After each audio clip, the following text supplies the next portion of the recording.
Rwanda, and Saudi Arabia. These are three nations in which we had the opportunity to intervene in the past. We had the opportunity to save hundreds of thousands of lives that were sacrificed in the name of humanitarian rights violations. And no, Senators, I don't think that it's about geopolitical benefits here. I believe that it is our standing as a humanitarian rights advocate at an international stance.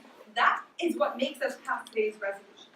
But first, pass this resolution because failing to take action in Burma will not only proliferate human rights violations in one country, but actually two. And this is true because refugees are actually fleeing to Bangladesh when escaping the ethnic cleansing in Burma. That's something that we've already established, but let's look at it in a different way.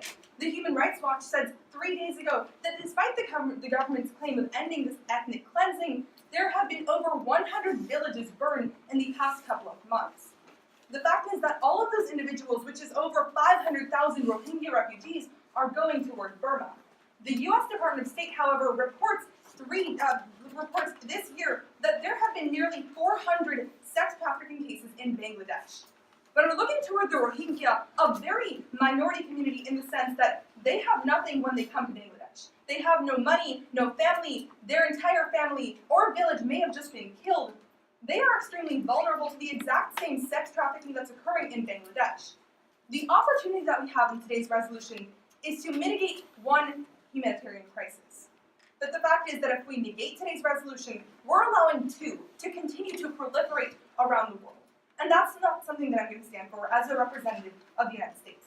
But second, pass today's legislation because it ensures that military force will be regulated and actually properly used, unlike some things that the negation says.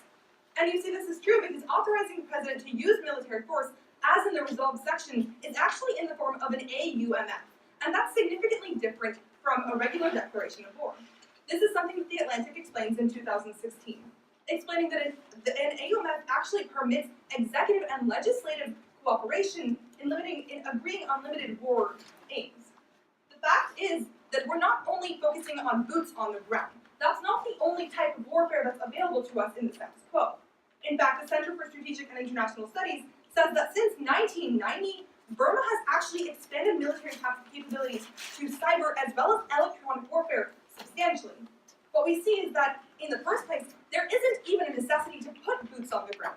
So, Senators Willoughby and Amantis, I understand your concerns in wanting to save American lives, but that's not even a concern in the first place. If we are able to attack this through airstrikes or cyber warfare, we don't even need to be worrying about human lives being risked. It comes down to a matter of money versus lives. It's not about geopolitical benefit, it's about our standing as a humanitarian rights advocate around the world. That's why I urge you to affirm today's resolution. Thank you.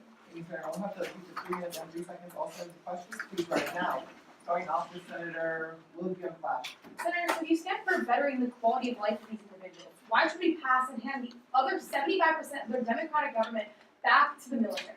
I absolutely understand your concern about the government. However, what we need to realize right now is that if we fix the problem right now, we're actually preventing humanitarian crisis around the world, not just one institution, and that's the governmental change that we can make. Senator McCarthy. Senator, do you honestly believe electronic and cyber warfare are enough to stop people from machine gunning civilians in the streets? I believe it's enough to combat the crisis to some extent, which is better than putting boots on the ground, and that's something that today's resolution provides for. Senator Moore. Senator, wouldn't you agree that the current military regime is undermining democracy and therefore it's the United States' obligation to help out the innocent Rohingya people? Yes. Senator Monson on flash. Senator, in this resolution, where in any section does it say that we will be using airstrikes and not military ground? In the resolve section, it says that we're giving an AUMF to the president. In that sense, if you look toward the actual definition of an AUMF, that's legislative and executive working together. And in that sense, we're able to regulate what exactly occurs. Senator Owen. Senator, can we get evidence of a constitutional or legal obligation of the United States to intervene during foreign ethnic conflicts? It's not necessarily constitutional. We've done it in the past, and we're going to continue doing it if it means that we're providing human rights access throughout the world. Last one, Senator Tasha. Senator, do you agree that by affirming this resolution, we'll be greatly increasing our diplomatic power in the region? I believe we will have some diplomatic presence, but more importantly, we're proving to the world that we are a humanitarian rights advocate, and that's what stands above all. Thank you, Senator. We'll have you review.